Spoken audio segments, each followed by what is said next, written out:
So welcome back to the Results Show here on your election headquarters on the JoyNews channel. Well, so we are back again, still analyzing what went wrong and what went right and what this really means. Evans, it's been an interesting discussion of the back, but yes, we're back again. The two of you were still on the fact that you're looking at what went right for, especially James Gyakye Quayson, and what went wrong for, the NDC candidate. But I'm told that all the 99 polling stations are in. Evans, take it away from me. Yes, of course. You can see that on your screens there, 99 out of 99, with Charles Opoku, now at 42.15%, and James Gyakye Quayson has 57.56%. The Benis Enyonam, who is the candidate for LPG, is 0.29%. So this is 99 out of 99 polling stations in James Gyakye. And this is, by the way, the confirmed EC collation of results. And this is shortly, we expect this to be the final announcement that will be made. And if you look at the interesting real numbers, though, again, Gyakye Quayson is still in his 17,245 votes that he secured. In effect, he's kept constant from the last election. Yeah. Yes, whereas the MPP's Charles Opoku, and let's check this very quickly. I think the last time the candidate that they put up, I'm going to do about 14,600 votes. She performed better. 700, yes. She performed better than Charles Opoku in this read. That is actually interesting that James Gyakye Quayson kept his votes from the last election. Yeah, and so, when I started, at the point I was making the analysis, that I was doing analysis that if you look at it critically, in areas that even, the NPP won, they won, but they had lost some votes. However, James Gyakye Quayson, in losing, closes the gap. Okay? In areas that he was also winning, he was winning with huge margins. He had increased, the margin by which he won. It tells you one thing. You could do it from two ways. And, after, during a by-election, ordinarily you would expect a low voter turnout. This is not the same as the turnout in the 2020 elections, because you're saying the NPP kind of losing some 2,000 votes and James Quayson gaining 100 votes or more. What it tells you also is that based on these numbers, and this is just based on the face of the numbers, we could say that there were NPP persons or voters who voted for the NPP in 2020 who did not show up to vote. You ask yourself the question, why did they not show up to vote? Is it a case of these persons leaving the constituency, or a case of persons unhappy with a political party?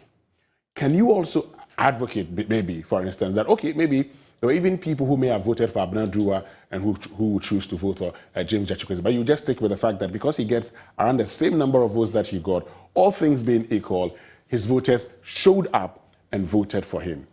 The NPP has talked about, you've heard Mr. Ntori make the point that, they are going to go back to the drawing board and everything. One of the key things they have to be looking at is their voters, their votes reduced. In the Kumewu by-election, it increased. Okay, it increased by 100 votes or so. Here, you've seen Gyakye Quayson's increasing by 100 votes. Now, the NDC's votes also increased by about 1,000 votes in the Kumewu, by-election. If that's both increased. Yes, both parties increased. Yes, both parties increased. Here, the NPP is, lost votes. Just a the bit NDC, of just about. Yes, is increased votes. And so this would feed into... is it an increase? For NDC, for here, it would be marginal. Yes. Because it's 17,000 in the last elections. We need to check the exact numbers, but it would be exactly marginal. Yes. In 2020 election, James Gyakye Quayson polled 17,498. It's actually a drop of 200 votes. Yes.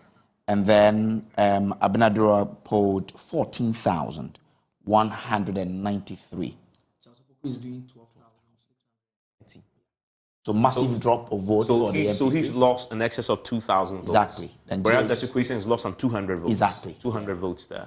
So give or take, he's maintaining his votes, whereas the NDC, he's dropped 200 votes, which is really marginal. I mean, it's okay if you win.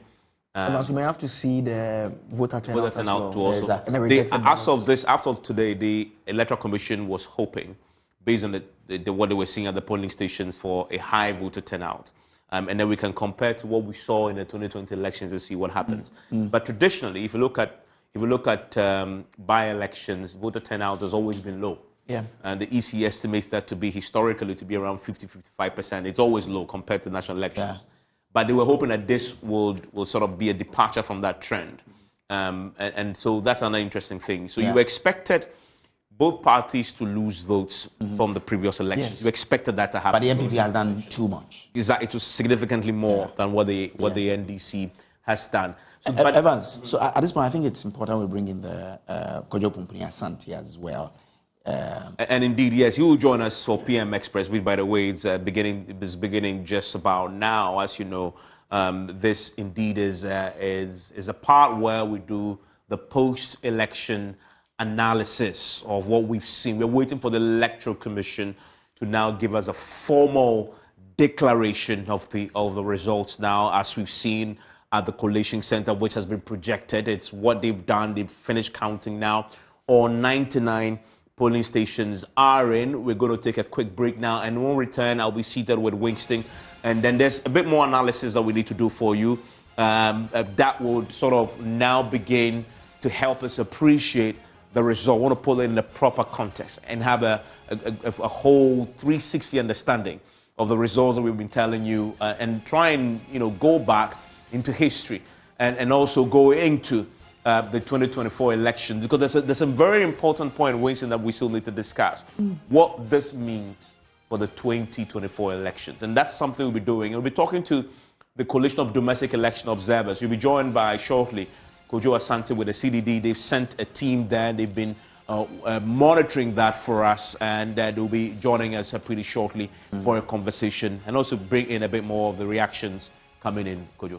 Well, grateful to you. But just before we go, Evans, just behind you, you'll see what we've done. James Gyakye Quayson, MP-elect for Assin North constituency. So that's what it is. He won by 17,245 votes. That's representing 57.56%, to Charles Opokun, who garnered 12,630, representing 42.15%.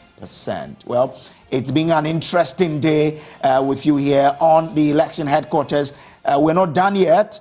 We'll just take a break for Evans, Mensah, and Winston Amwa to continue with PM Express. Stay with us, because there's more analysis to come your way here on your election headquarters.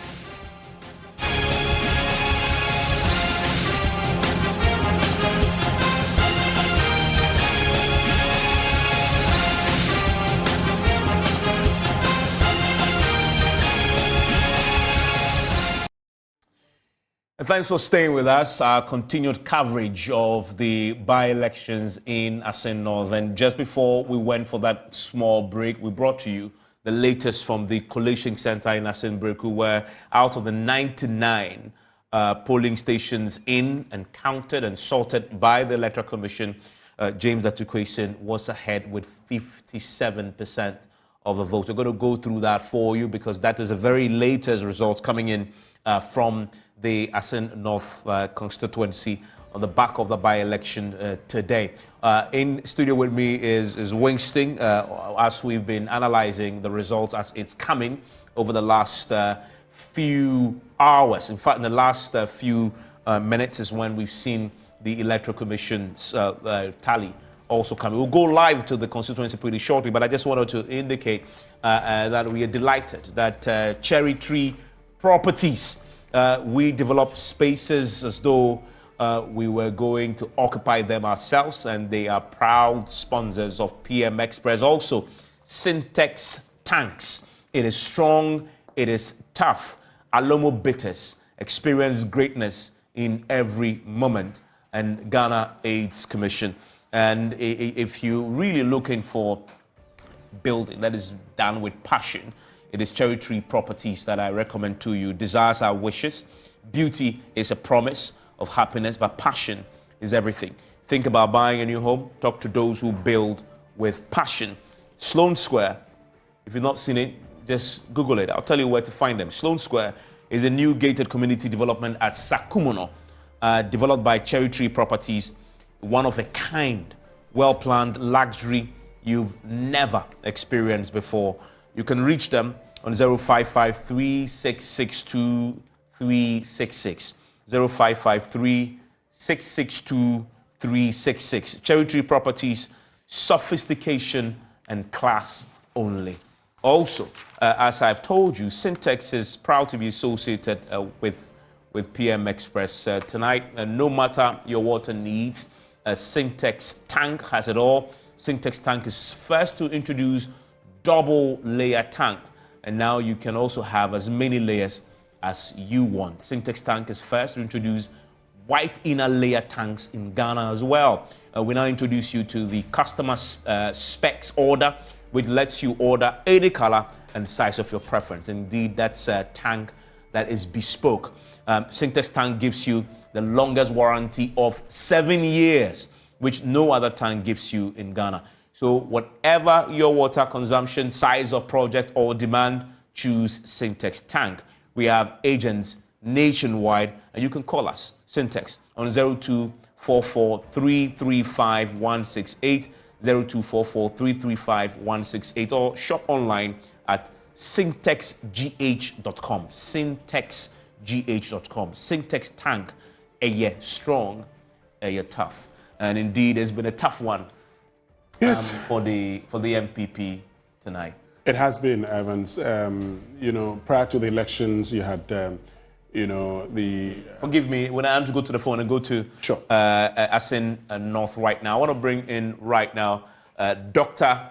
Kojo Asante with the CDD, but also working with the Coalition of Domestic Election Observers, who joins us from Assin North right now. Thank you very much, Dr. Asante, for your time here on PM Express. And I know your team, you've been doing a lot of work today. Give me a sense of what you've observed throughout the day. Good evening, Ivan, sir. Can you hear me? I can, yes. Wow. All right, good.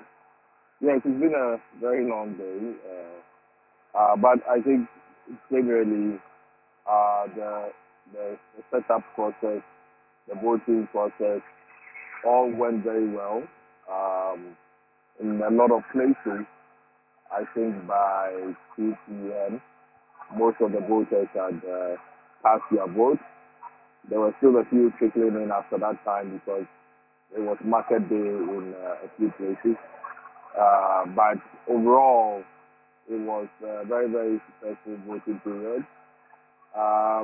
There were very minor problems at the polling station. Most of the time when they happened, the presiding officers handled it quite well. I think the police also deployed massively across the constituency and basically took an approach of just trying to de-escalate any tensions or misunderstandings. That helped in most of the cases. And then there was, of course, that single incident of a gunshot in Praso, one of the police stations in Praso, which I believe the police are following up. And apart from that, everything else has been very smooth. And I think we come to a successful conclusion. The declaration process is underway. I'm sure that will be done very shortly. And we're waiting for that declaration. And today, one of the key things I know you were interested in is also monitoring all these allegations of vote buying that we always see with our elections. What is your assessment of that today? Have you seen enough today to see that, to say that this particular elections hasn't been too heavy on challenges with vote buying, or are you seeing again a repetition of the same old troubles? It's challenging. I think so. There was a lot of allegations of vote buying and inducements of all kinds.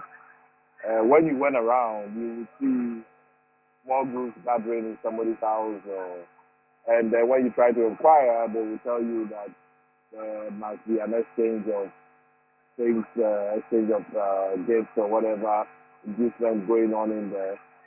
it was very difficult for us to observe those kinds of engagements, but you could test it all around. I think the key issue is that if we're going to tackle this, then we need to think differently about how we uncover that type of practice. There is a buyer and there's a seller of both. Until we are able to really make an example of some of these people, it will be very difficult to nip this in the bud. And just by looking, I mean, yes, by-elections always go in national figures. There's a lot of money that's coming from the national level. So maybe there's a lot to really go around. But it increases the cost of elections. And it means that whoever comes out as a winner probably goes into governance process highly indebted. And that person will find ways to recoup it. And that increases the risk of corruption. So I really think that we have to find an antidote. And one part of it is really making it a very unpleasant business to get into. And that means the security agencies, particularly the special prosecutor, must get involved, whether it's through undercover agents and so on.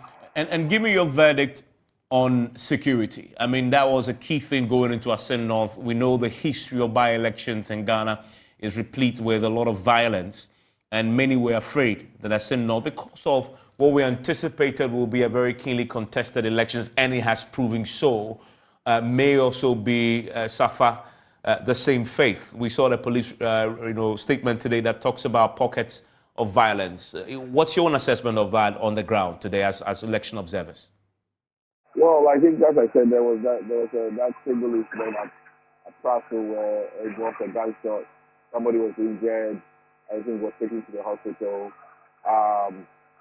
Apart from that, we didn't hear anything. That because we've been at the collation center, we don't know what has happened in terms of the post-election clashes or any incidents that have happened while we were here indoors. We'll find out a bit more. I mean, there was a lot of jubilation, after some of the polling station results were announced. And then, of course, there were a lot of people who were also drunk. A lot of people intoxicated. That is not a good mix. So I'm just hoping that the police, with all their numbers and their strength, were able to really keep things under control until we get to the morning.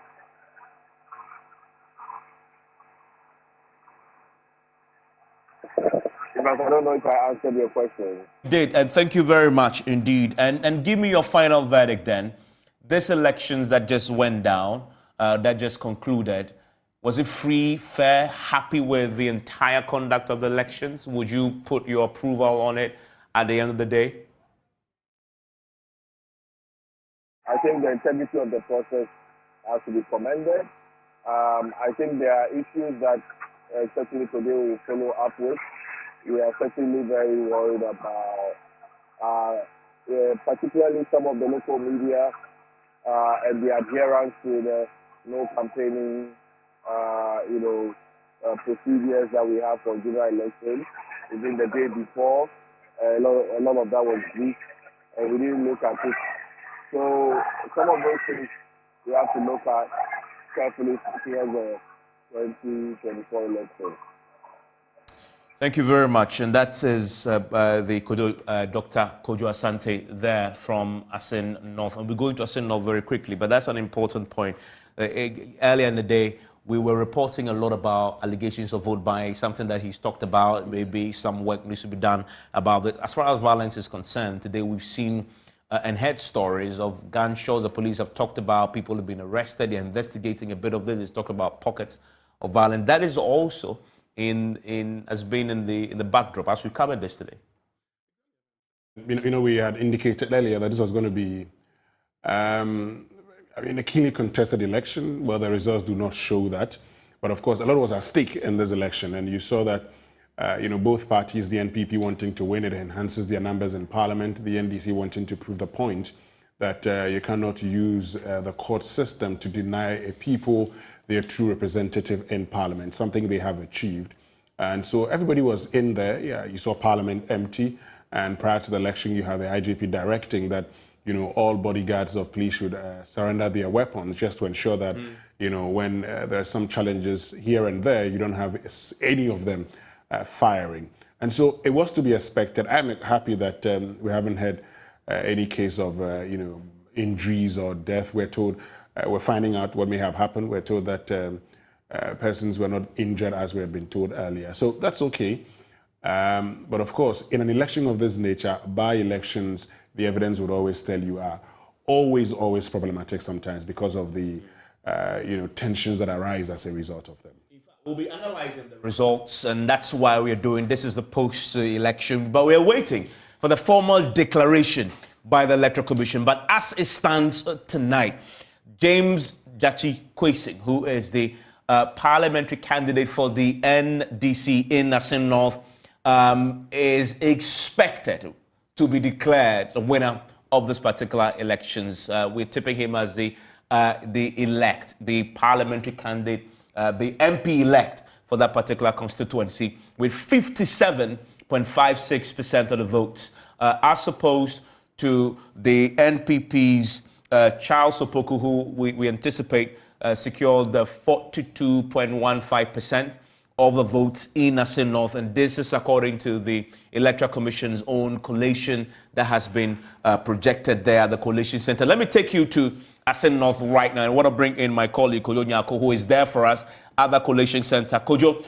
update us on when we can expect the Electoral Commission to declare the results.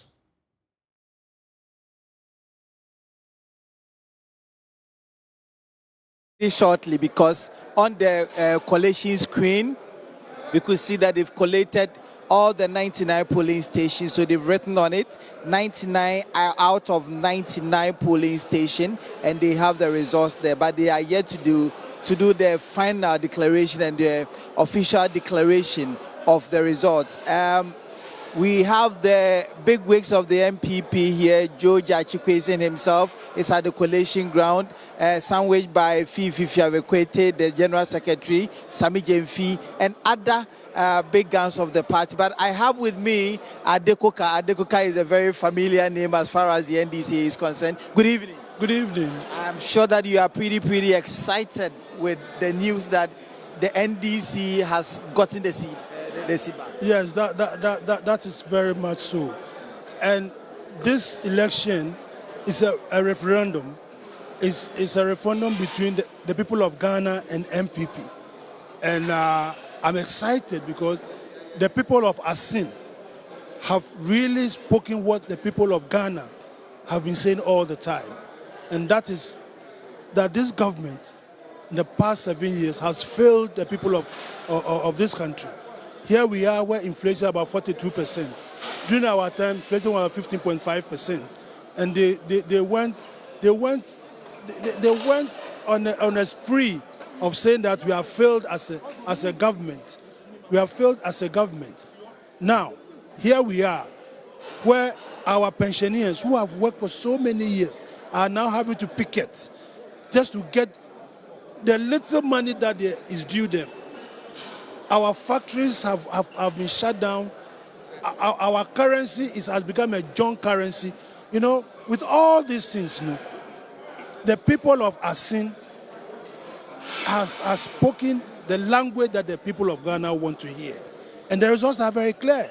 Look, NDC had 58% and MPP 42%. Such a landslide is a message to the government that either they sit up and talk to the people of Ghana. They need to talk to us. Ghana belongs to all of us. The idea that only a few people can run this country has now been really made clear that they cannot. So I'm excited. I'm excited not for NDC, but I'm excited for the people of Ghana. But this one was very swift, with just a few of the polling centers announced. we heard shouts of jubilation. How did you do it? Yeah, because we campaign. I mean, we have been in this constituency for the past 1 month, 2 months, right? And we engaged the people. So we knew how the people were going to vote.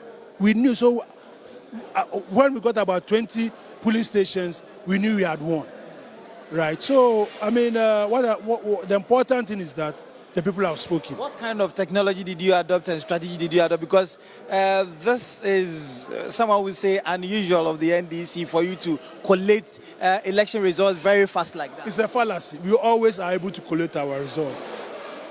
But this time I wanted to prove to the people of Ghana that within 1 hour, within 2 hours, we can get our results. And you saw it, within 2 hours, we've got our, it's taken the EC so many hours to get the result. But within 2 hours, it shows you that NDC, we are capable, and we are doing it. But unfortunately, the system was stuck against us. Now, we are going to 2024, and we know what to do now. We are not going to come public and say this is how we are going to do it. But you yourself, you saw that within 2 hours, you have been able to collate our results. So should we be looking forward to 2024 where you will be doing things as fast as how you have done it in Assin? Yes, we have done.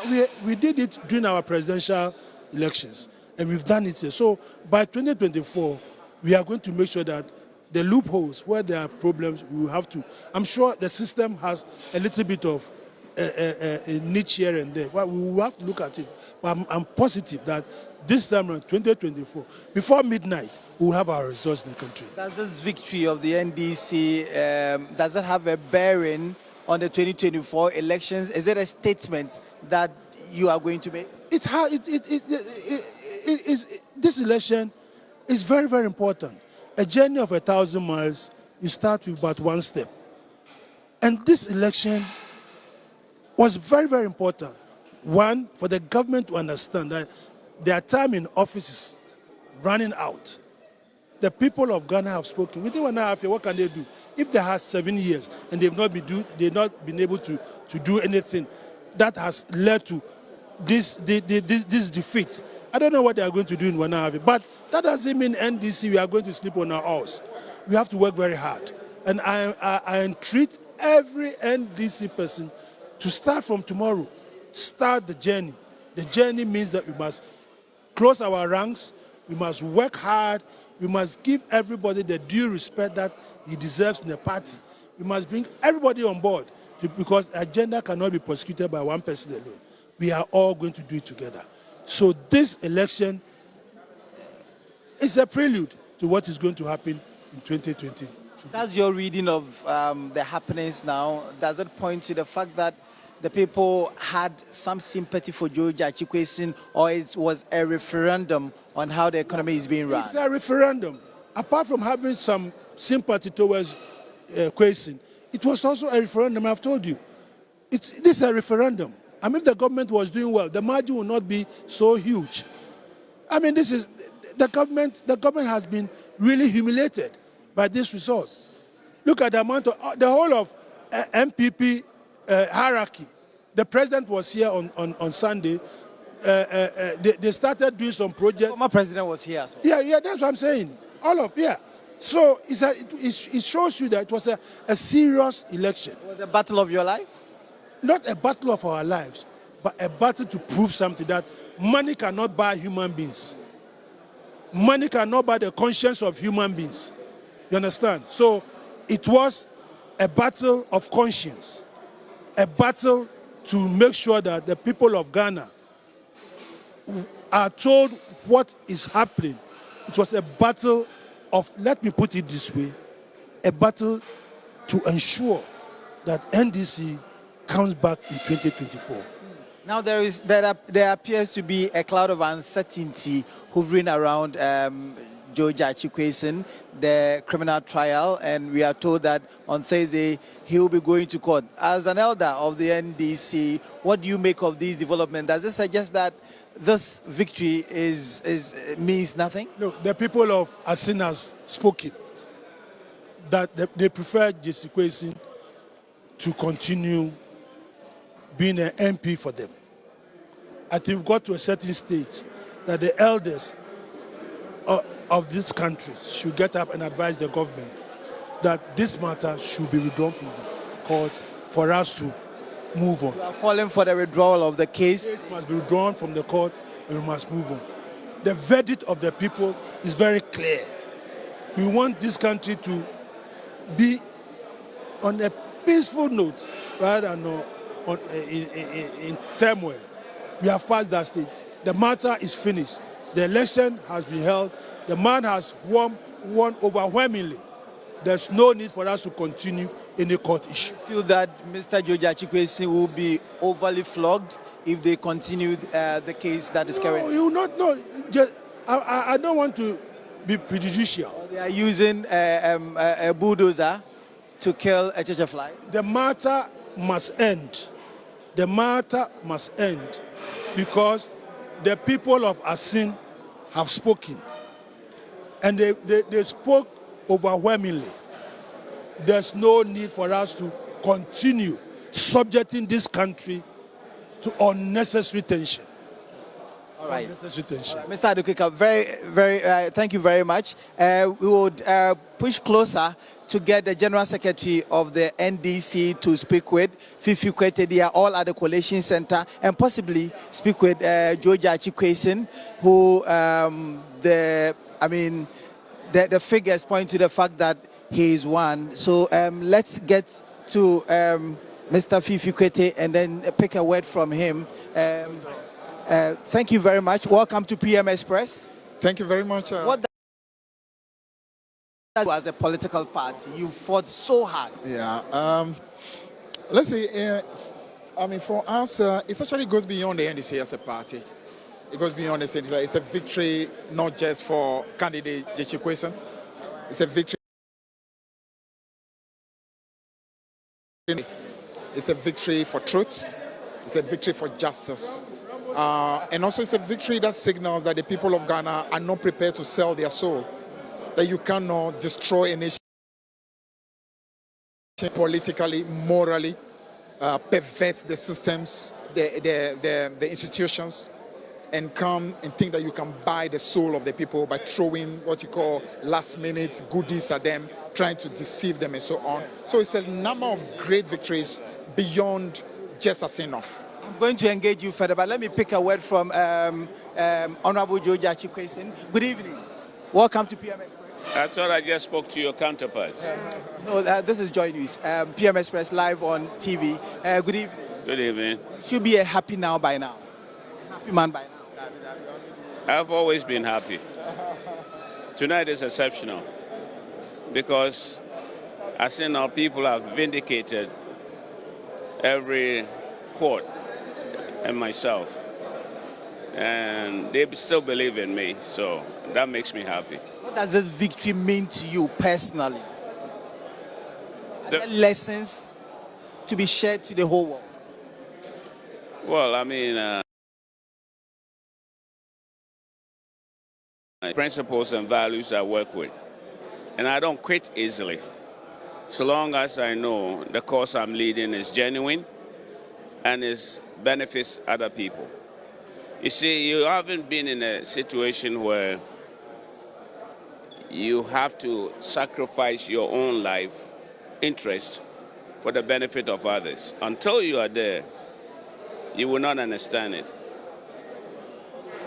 Somehow you get an inspiration and you become fearless because you are standing for the truth, you are standing for justice, you're standing for almost everything that benefits other people other than yourself. That is why we have people like the Kwame Nkrumahs and we have people like the Mandelas. All right? Otherwise, somebody has to do it. Somebody has to be in that position sometimes. So I'm very... What do you tell the people of Assin North for what they have done, the victory they have given you? Well, the victory belongs to them. The victory belongs to Ghana. And the victory belongs to rule of law, justice. Are you daunted by the fact that you'll be going to court very soon? No. That's the least of my thought. I'm focused on how I can get Assin North developed. The court can take its own course. I mean, there's, as I said earlier, I have not committed any wrong to worry about what is ahead of in legal terms. No. All right. Thank you very much, Gyakye Quayson. Thank you. The one that has been declared as the winner of this by-election. Let me come back to Fifi Kwete. So, does this election, the results that we are seeing now, does it have a bearing on the 2024 elections? I would say it's a signal. It's a signal that the country is ready to do everything possible to stop a number of things that are going on.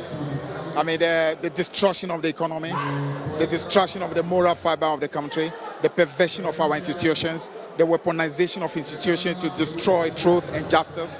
I think a number of things are at stake, and the people of Ghana are signaling that enough is enough. Did you sense sympathy vote, or it was just a referendum on the economy? I see it's a number of things, so many things together. The people clearly are tired. The people clearly have seen that their economy is destroyed. Their welfare is down. They can see the injustice that was happening. They can see the insult that was happening by last-minute attempt to buy their soul using what you call money and goods. So many things were together. So we see a signal, an awakening, and a message that is being sent to the rest of Ghana. And what should we be expecting from the NDC as you've chalked this victory? What should we be expecting from you? We are going to move into high gear. We are going to move into strategy. We are going to move to what you call effective planning towards 2024. And of course, coming up with ideas that we need to be able to revive this economy and restore Ghana again. It appears that we were very swift in collating this particular result. Under 2 hours, you were able to put together the results, and then the jubilation started. I mean, is it a sign of some new development that we should... We have said it, that some of the mistakes made in the past will not be repeated. I personally have pledged to the country that we will clearly see a coalition system that's different. That's the beginning of things that are happening. Thank you very much. So that's the General Secretary of the the National Democratic Congress, Fifi Kwete. So now the official declaration of the results is being done by the Electoral Commission. Okay, so we are getting to, so you can take it over from the studio whilst we get Dr. Sribo Kweku and the other EC officials to give us the declaration of the results of this by-election. And indeed, we are waiting. As you can see, Dr. Sribo Kweku is just about declaring the official results. What you see on your screen is what we expect him to announce a short while, shortly from Assin North. Well, that's the figures that we've already brought you. The 57% and 52% for the 42%, yeah. 42%, 42.15% for Charles Opoku, and 57.56% for James Gyakye Quayson. It's what we expect to hear from the Electoral Commission, a Director of Electoral Services, when he formally announced. We're waiting to hear that, and then we'll begin to put the results in some context. We've heard from James Gyakye Quayson, we've heard from the General Secretary of the party, and Adekoka. There is one subject that we still need to talk about. The question is about whether this is a referendum. Exactly, we'll talk about that. But let me just say that, you heard Fifi Kwete make the point that they had said that things were going to change, and it's the beginning of a change that they had promised. So in the past, we had conversations about the NDC's coalition system, and we had said that they had always delayed. We had said that, the NDC in itself, in the build-up to the the last year national executive election, the then chairman had been accused of not being able to collate election results. This is the NDC collating the election results quickly, beating the NPP that had been known to be doing a good job when it comes to the collation of results. So that's something they've done well about. Of course, we need to talk about whether or not this is a referendum. Now, I agree with those who would say that, 17 months, 18 months at election, that's a long time. Mm. But look, if you are in a position and you win an election of this nature, it certainly would give you momentum going forward. And one of the things we have seen in by-elections is that one of the reasons why it's keenly contested all the time is that governments use, or political parties use by-elections as a means of testing their popularity. In the Kumabu by-election. Excuse me, we want to go back to the Assin North Collation Center where we understand the Electoral Commission is formally declaring the results. For candidate number 1, he secured a percentage of 42.15%. Candidate number 2 secured 0.29%. Candidate number 3 had 57.56%.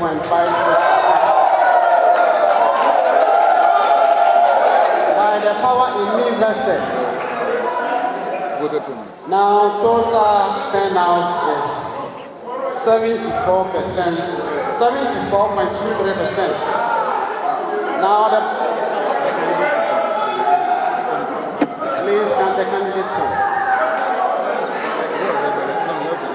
By the power in me vested.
So that is a formal declaration of James Gyakye Quayson as a winner of the Assin North by-elections. And remember that PM Express is always brought to you by Cherry Tree Properties. We develop spaces as though we were going to occupy them ourselves, and you need to get them and call them. I'll tell you how to get in touch with them pretty soon. Also, Syntax Tanks, it is strong, it is tough, and as you know, it's been a pretty tough evening for the MPP. But for Syntax Tanks, it really withstands a lot. Also, Alomo Bitters experience greatness in every moment, and also by the Ghana AIDS Commission. So we've been waiting for the declaration. It has happened now. 57% for James Gyakye Quayson, 42% for Charles Opoku. And you were making the point earlier. Let's try and break this down. What does this mean, though, for the 2024 elections, which is really a question that both the NDC and the MPP will try and answer beginning tomorrow? And so you realize that when John Dramani Mahama was campaigning in Assin North, he said this was a referendum on the government. Now, this was a time for Ghanaians to send a message to the government and say you are not doing well. And you had heard the likes of Ben Efson make the point that what if the NDC loses? It could go a long way in hurting John Mahama, because for someone like Ben Efson, the MPP could capitalize on that and say, he said it was a referendum on government and a party member, or governing party member wins, so it means we are doing well. In the same way, it's actually good news for the NDC. Now they have the momentum on their side, because they said this is what they were going to do. They wanted to win this election to actually prove people wrong. For some of us, we said it was going to be very difficult for the NDC to win. They're proving everybody wrong. They've won the election, and so they have the momentum on their side. Once you have the momentum on your side going into an election, now mind you, this is a party that prior to its national executive election had indicated they were going to right the wrongs of the past. And you've seen this coming. During the Kumewu by-election, people had asked questions about where the NDC's collation center was. They're proving everybody wrong. I mean, they got it very spot on.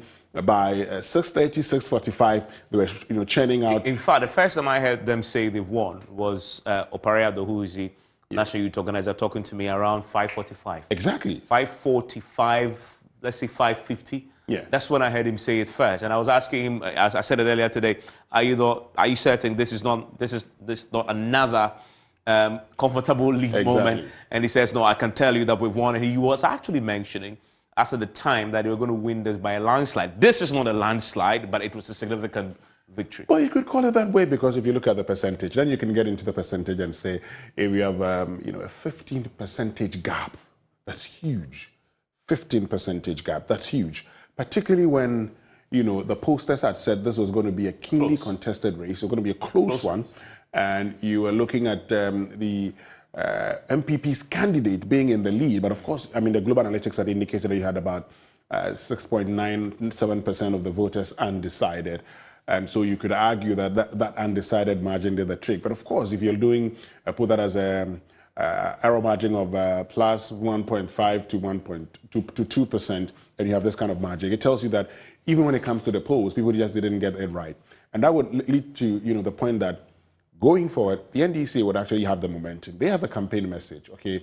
They said, and they started by saying, apart from framing, the prosecution of James Quayson, and also, of course, a good candidate who came in and won, one of the things they also did very well in this election was actually to tell the people that, look, no matter what they do, vote against them. No matter what they bring to you, vote against them.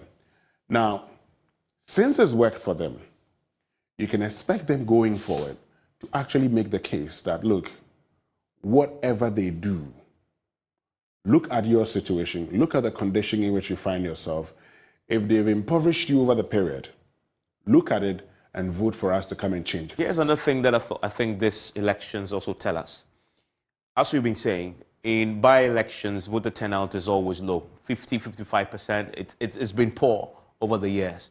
You have a situation in Assin North it is rare to have a by-election with a voter turnout of 70% and above, which is quite significant. The Electoral Commission at the beginning of the day was telling us that they're looking at the queues, they're expecting a high voter turnout. The voter turnout, that would be a departure from what we've seen. That in itself would tell a story. People were galvanized to vote.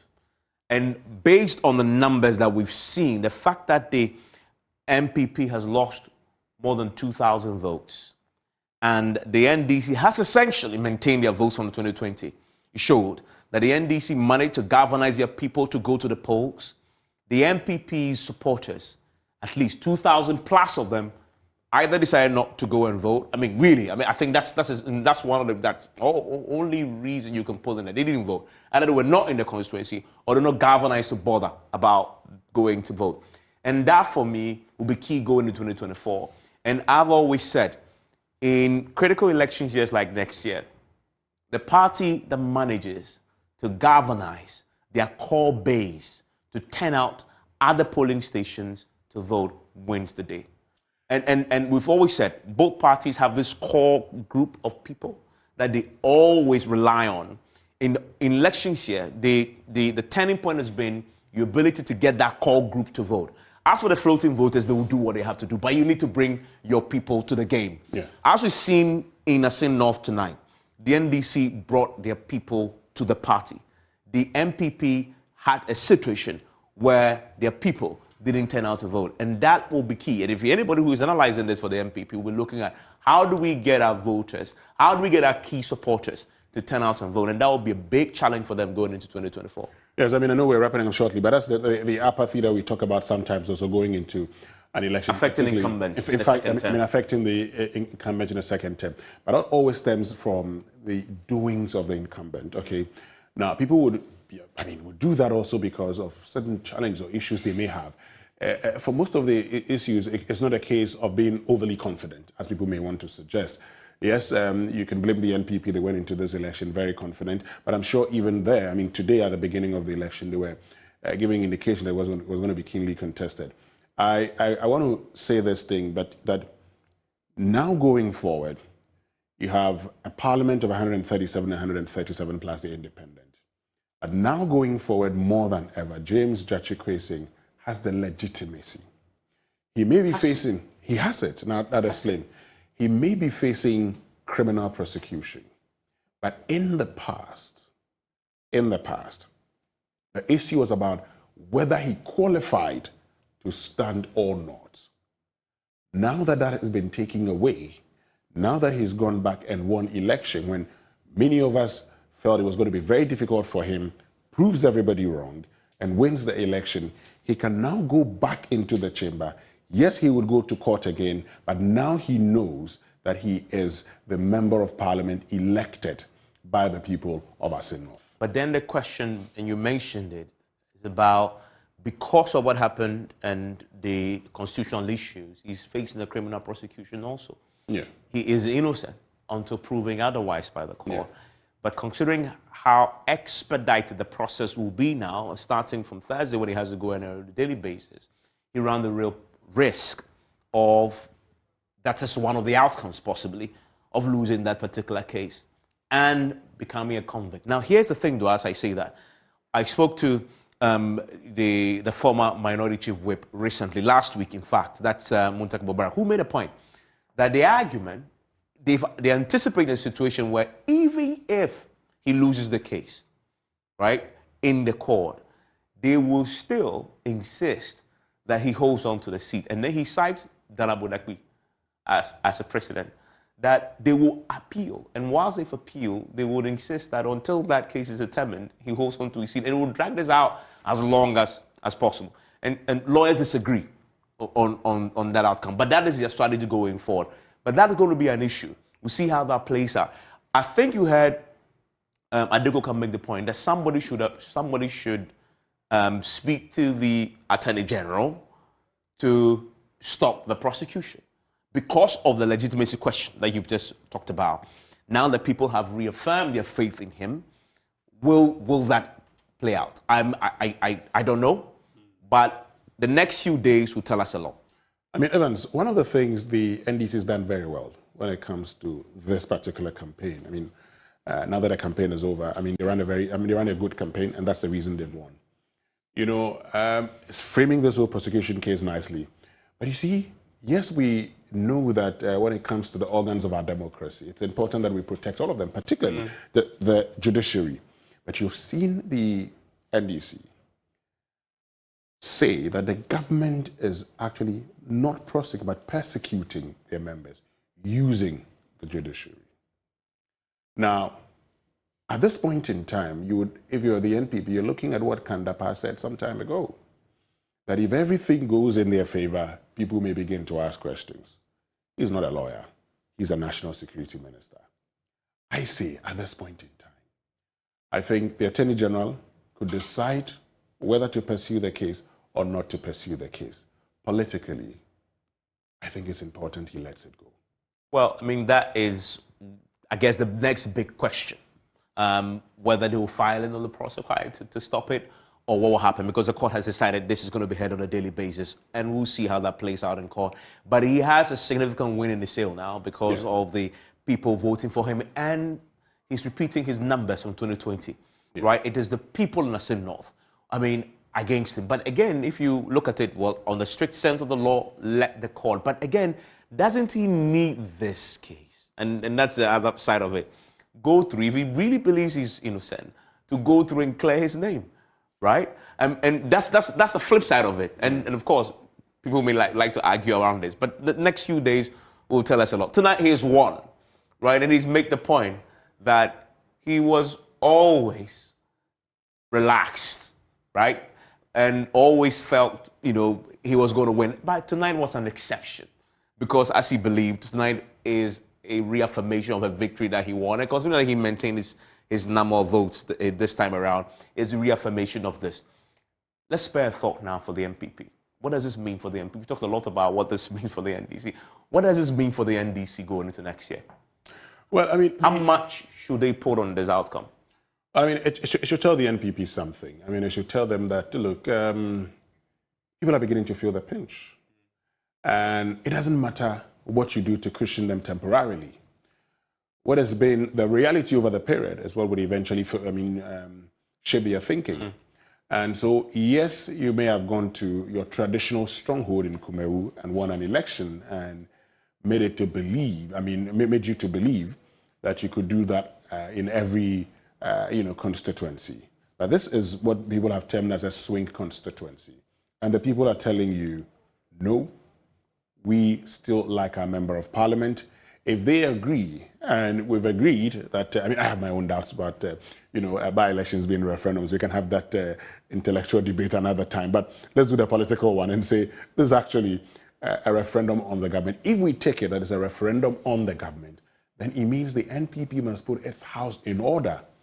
Otherwise, come 2024, again, everything, and let's be, let's make this point here. The trend analysis points to an NDC's election to lose because it's been 8 years, 8 years, 8 years. But I actually said, going into Assin North, that Assin North was NDC's to lose as well. Yes. And they won it. They won it. So I'm saying going into election 2024 is the NDC's to lose. And that's why the NPP said they want to break the 8. And so if this is the referendum, then it means they have to work harder. If they do not work harder, they're going to come back. And as you saw today, you realize that the hitherto very vibrant NPP, flaunting their, coalition prowess, went to sleep. Nobody was answering his call. You couldn't get anybody from the NPP to speak. There's been nothing from the NPP. It tells you how elections sometimes, when you lose, you go to sleep and we don't hear from you. And so the thinking or the belief is that you didn't have, things put in place. It only tells you one thing. The strategy didn't work. Ghanaians are saying they feel the pinch. Get down to work if you want to win election 2020. Well, that's it for PM Express in a special edition. There's a lot more to analyze as far as the elections are concerned in the by-election in Assin North. You want to grab our social media pages, look for it on any of our platforms, go to myjoyland.com and follow the conversations that is already happening there. Remember that PM Express is always brought to you by Cherry Tree Properties and Syntex Tanks. They are indeed tough. Well, I'm pretty sure you know by now. We're still waiting to hear if we can see some reaction from the MPP. At some point tomorrow or down the line, we expect to hear from them. Will there be a call to Gyakye Quayson to say congratulations and concede defeat? That's the next big step we're waiting to see from the MPP. But again, enjoy the rest of your evening. Assin North is over and the NDC won it.